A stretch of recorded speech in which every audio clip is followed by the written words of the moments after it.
traumatic experience, guys. Oh my god. Oh my god, get him some water.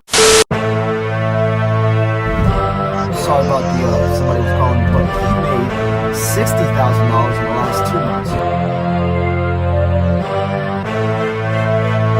I've been trading since 2015, but it wasn't until I traded, like my life depended on it, that I finally made my first 5-figure run.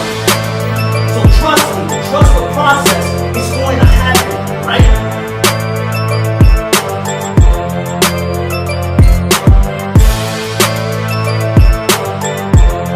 No bullshit. I'm fucking stuck in the elevator, so I'm not making an excuse. I'm not making up a story. It's real.